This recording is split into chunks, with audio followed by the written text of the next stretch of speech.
What do you think the best things working here? I'm always amazed to see that there are many Indonesian people who like to travel to Japan. So I'm very much warmly received by many Indonesian people. So that's really the best thing in my life as ambassador.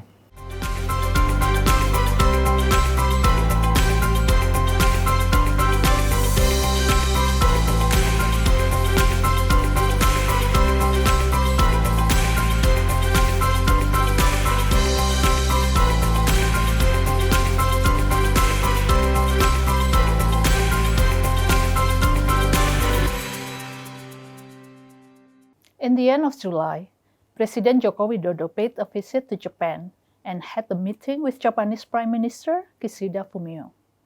They discussed several matters, among others are the Indo-Pacific issue, the bilateral trade relation, investment, and Indonesian-Japan Economic Partnership Agreement that is expected to be signed in G20 summit next November.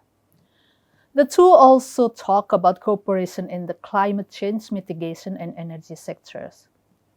The two countries are expected to strengthen the cooperation that has been established for some 65 years since the opening of diplomatic relationship. I'm Purwani Dia Prabandari, and you are watching Tempo Talks.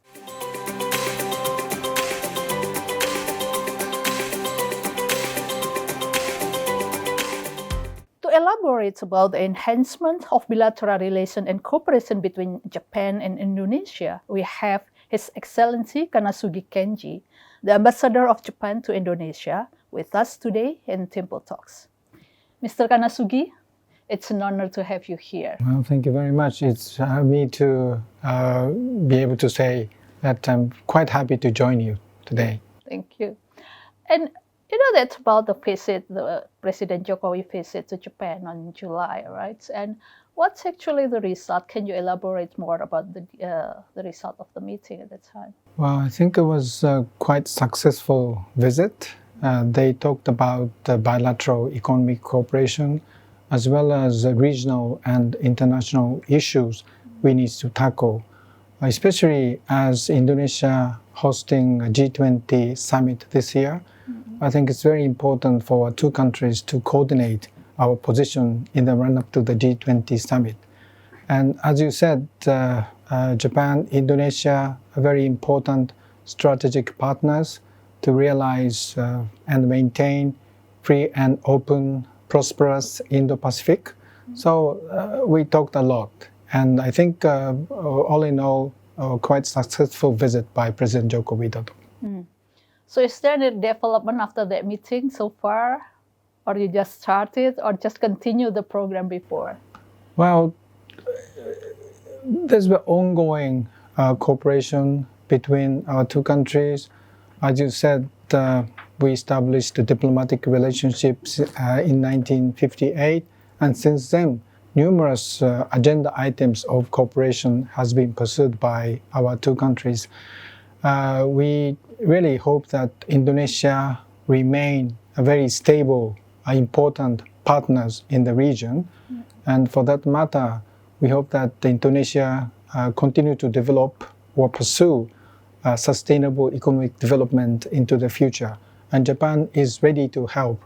In the case of Japanese government, infrastructure development is a very important agenda. Be that Patinban Port in West Java province or MRT Jakarta. Also, energy transition is a common challenge for our two countries. So all in all, I think our cooperation has been going on very smoothly and will be more elaborated into the future. That's true. So it's so many things that we have in the cooperation. But is there any priorities in that cooperation that you plan to do in the rest of your assignment here? I think one important agenda item is energy transition. Japan, Indonesia are placed in a very similar situation. We are very much reliant on fossil fuel energy, and also we are island nations, archipelagic nations. So it's very difficult for us to connect our power grid with outside, if not impossible. So we need to tackle common challenges of realistic energy transition. What kind of program in the cooperation on this sector? Well, for example, Japan and Indonesia, as I said, I think by the time we achieve carbon neutrality, in the case of Japan 2050, in the case of Indonesia 2060, while it's important to put emphasis on renewable, we still be reliant on fossil fuel. So how we can make these fossil fuel energy production more efficient is very important. So we are promoting coal firing with biomass, ammonia, and also hydrogen. And at the same time, so-called CCUS technology, carbon capture, utilization, and storage.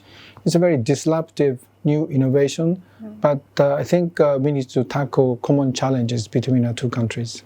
And it's also the investment of Japan and Indonesia, especially in the vehicle manufacturing.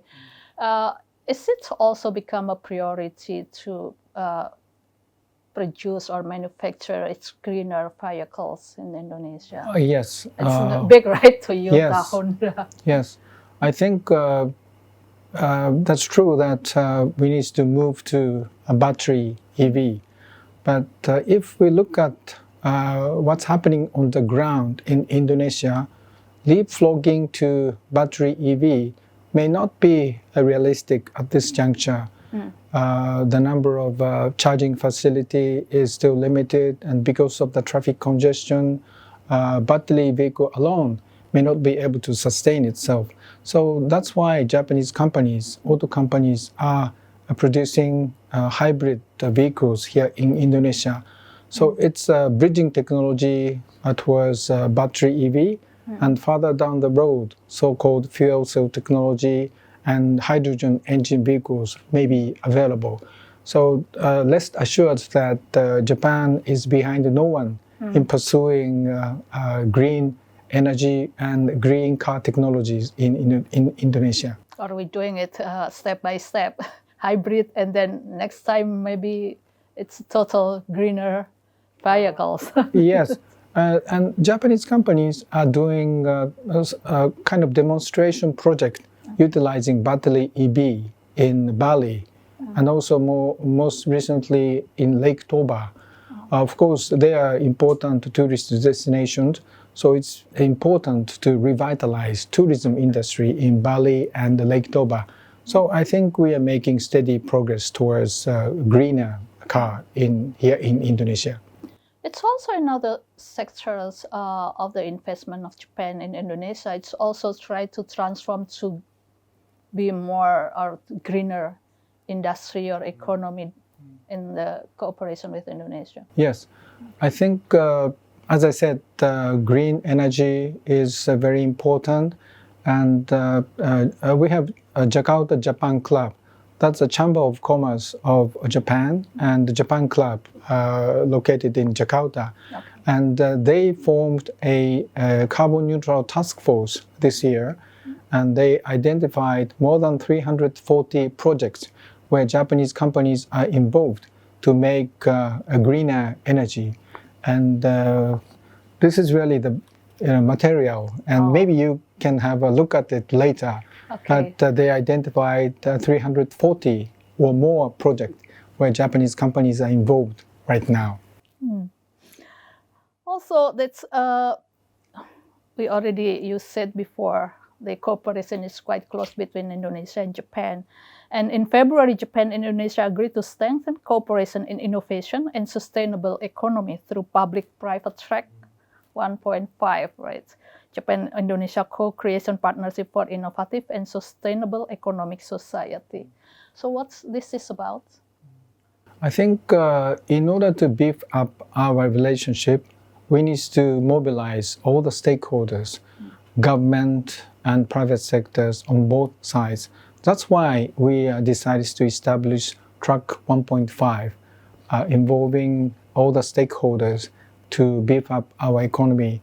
I think they had the first round of meeting in late April and identified, amongst other areas, One is digital transformation, green industry, enhanced resilience in supply chain, and human capacity buildings. And we'd like to have concrete result out of these important areas of cooperation.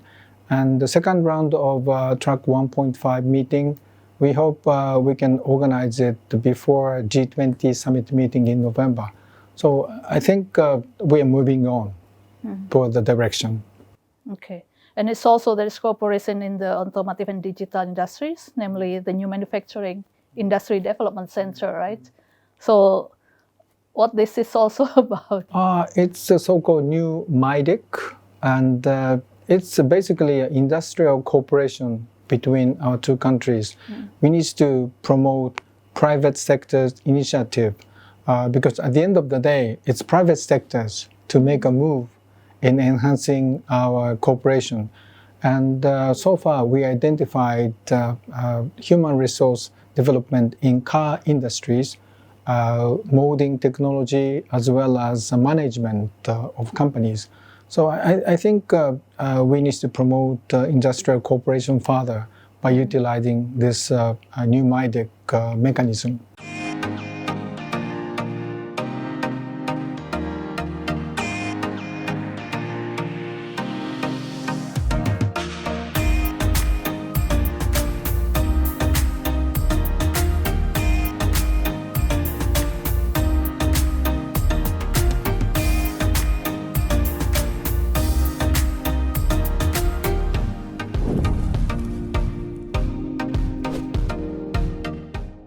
Is there any like big increase of the investment of Japan in Indonesia this years? Well, traditionally, our investment has been big in auto industry as well as energy sector. But more recently, Japanese companies have diversified investment, be that property development or retail sectors or food industry. So we hope that as Indonesia grows bigger, there are more investment opportunities for Japanese companies, not only auto industry and energy sector, but other sectors as well. Now Indonesia knows about ramen. That's the food. Well, Indonesia is the biggest consumer of For the instant noodle. So yes, so was Japan. And it's also people knows Uniqlo. Yes, retail industry. Yeah, that's But right. many Uniqlo products are made in Indonesia. Right. Just mind you. That's true. And what about again about the infrastructure you mentioned before? Can you more detail about the infrastructure project Yes. in Indonesia? For example, I mean, the MRT right now, yeah. Yeah, MRT. I think when it was built, start operation in March 2019. I think it is transforming the lifestyle of Jakartan people. I think people started to rely more on public transportation, and MRT is operating very precise timing, very clean cars and stations. I think It's comfortable. yes. Surprisingly, I think about a month ago, MRT was delayed for a few minutes. People started to complain. So that's really changing the mindset of our people in Jakarta. Usually Indonesian is already used to with the Delay? the delay. But MRT completed only 1/4 of the entire project. So it will move up to the north, and also east-west line is under planning. So we hope that MRT is one of the symbols to change the lifestyle in Indonesia. But of course, many more will come. For example, Trans-Sumatera Toll Road is one thing. And also, where's that? it's a Trans-Sumatera Toll, Trans-Sumatera. Sumatera Okay, Toll Road. Yeah. And also, we are putting emphasis on outer island developments. We identified, Japan, Indonesia together identified 4 islands. and for the development of fish market as well as port facilities. Sabang in the western side to Biak on the eastern side. And last month, I had the opportunity to visit the port facility and fish market in Biak, and widely used and appreciated by the local community. So I think outer island development is very important, another agenda items for our two countries. Islands, it's more infrastructure. Yes, infrastructure. And more ports? Port facilities and fish market to cater for local community. And what about the Patinban? Well, Patinban, yes, it's another important project. As I said, we'd like to see Indonesia becoming production as well as export hub of the region. And Patinban Port is a very important strategic port for Japanese auto industry. And December last year, Patinban Port Auto Terminal became operational. And since then, I think there is a smooth flow of export of auto made in Indonesia. I think originally the target of vehicles being carried out through Patinban Port was about 160,000 per year. But now, since the operation goes very smoothly, we hope to achieve 180 to 190,000 vehicles being carried out through Patinban Port. So as the port develops itself, I'm sure that the number of export of automobiles through Patinban Port will expand in the future. Okay, we also talked before about the energy. What about the project in Masela? I'm sorry, that's I almost forget about the Masela things. Well, Masela still basically it's a private sector's initiative, and it's a difficult project. Right. And also because of the switch. Yes, and also as we try to achieve carbon neutral by the target date, how much investment we need to make in a fossil fuel is another matter. But I'm sure that whatever the problem may be, we can resolve the issue by a win-win cooperation between our two countries. And we're also talking about the cooperation in the region, right? And we mentioned before about the Indo-Pacific. And it's also I heard that Japan also proposed the Asia-Japan Investing for Future initiative. And it's something different again, right? Well, many initiatives. Yeah, that's yes. Right. So what this is about? Well, this is again started very recently, and trying to promote the future-oriented investment within the region. And in the case of me, since I'm ambassador here, important thing is to promote investment from Japan to Indonesia. I think two areas are identified. One is, again, enhanced resilience of our supply chain, and also digital transformation. And so far, I know that we identified and adapted 7 of that project for future investment.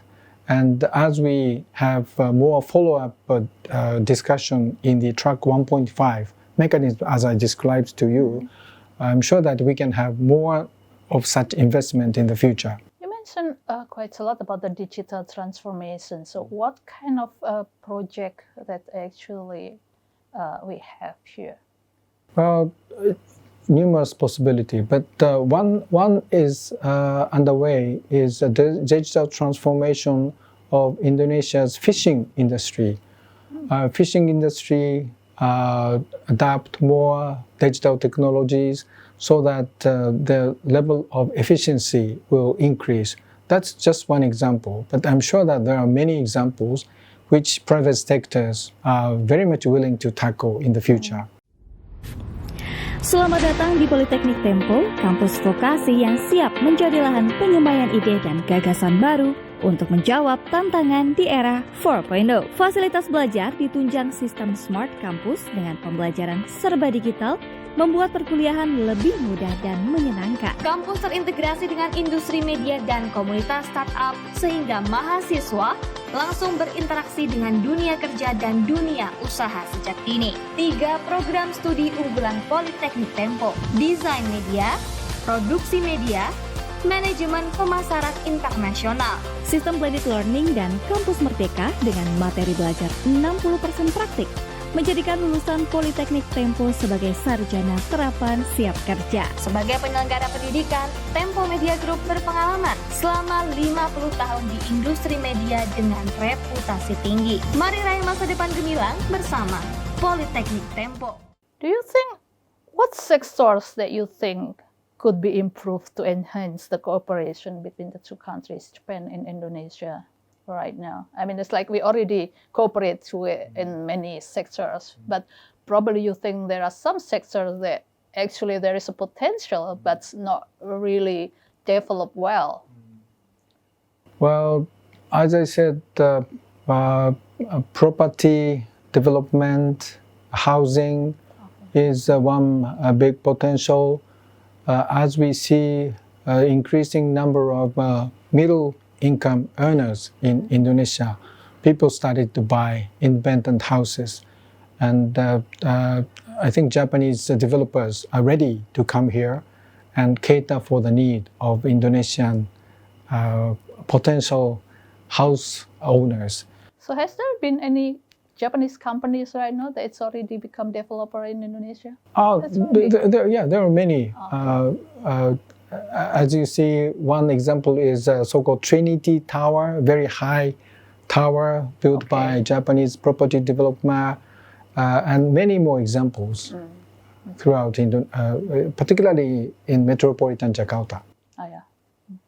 And what about the tourism and education or other social sectors?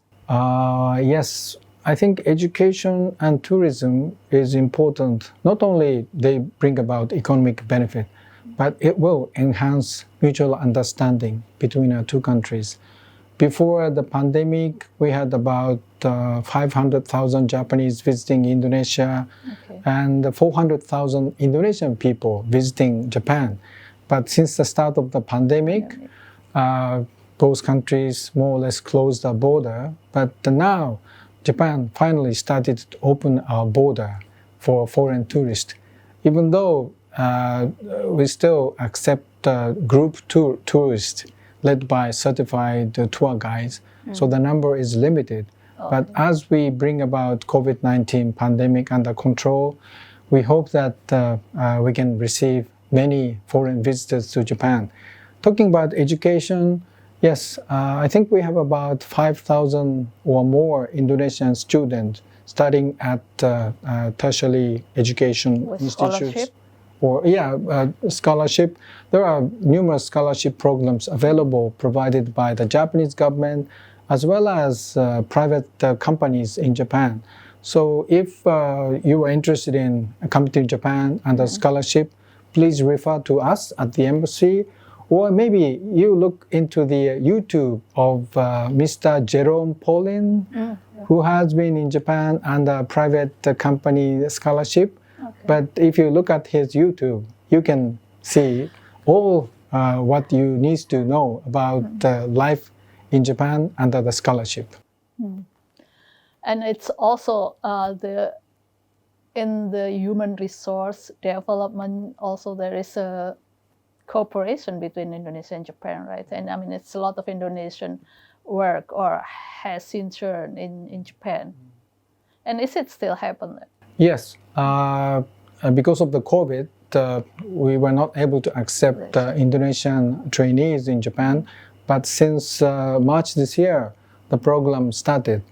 But not only we accept Indonesian workers in Japan. For example, take an example of MRT. We transfer our know-how and technology to Indonesian engineers so that the maintenance work of MRT can be done by Indonesian engineers alone by the end of this year. So I think that's a very important way of human capacity building in Indonesia. Right. So it's always happened. It's always done when there is investment in Indonesia, especially with the high technology. Well, things. auto industry, for example, Toyota Kijang was developed and tailor-made for the Indonesian market. And so many engineers working in Japanese auto factories. So I think human capacity building is taking place on the ground of the factories, or all the investment side by the Japanese companies. How do you see your work as an ambassador in Indonesia? Is it really hard, or is just similar as ambassador in other countries? As Indonesia is a huge country. Yeah, I think rewarding and challenging. Rewarding means that Indonesia is an important strategic partner for Japan. So serving as ambassador in this important country is very rewarding to me. Challenging, Japan has been one of the most dominant economic partners for many years, but now a lot of competition. So it's a challenging. And also, as you said, Indonesia is such a big country. So moving around within Indonesia, making official visits to many provinces, really physically challenging. Japan is such a small country. What island that you have visited so far? I visited, in terms of provinces, I visited Central Java, East Java, West Java, and also Papua, and also Bali, and North Sumatra. Because you came here at the time of pandemic, right? Yes. Under the pandemic, it's very difficult to move around. Right. But now, a lot of opportunities for me to move around within Indonesia. What do you think the best things working here in Jakarta, in Indonesia? Best thing? Yeah. I think... the experience or... I think meeting with Indonesian people who have very warm feeling about Japan. I'm always amazed to see that there are many Indonesian people who like to travel to Japan, visiting very many places in Japan, who enjoy Japanese food, Japanese cuisine. So I'm very much warmly received by many Indonesian people. So that's really the best thing in my life as ambassador. The most difficult challenge? Difficult challenge? Yeah. Well, Besides the competition, the high competition with the other countries. I think physically demanding. As I said, the moving around in this country, going to Papua, for example, it takes more than 6 hours by flight. Right. So, and sometimes I have to travel through a very bumpy road. Right. So that's a challenge, but again, it's very rewarding for me. Is there anything that you want to say more before we end of this conversation? Well, it's true that there are a lot of competition now, but I'm sure that Japanese companies are looking at big potential of Indonesia, and the Japanese companies as well as Japanese government are behind no others to try to come up with win-win relationship with Indonesia into the future. So please be rest assured of that. Thank you, Mr. Kanasugi. Thank you. Thank you for the interesting and insightful conversation. We really appreciate you coming on these Simple Talks. Viewers, thank you for watching us. I'm Purwani Dia Prabandari. You can watch the next Simple Talks in the following month with another interesting topic and another insightful guest. Goodbye and see you next month.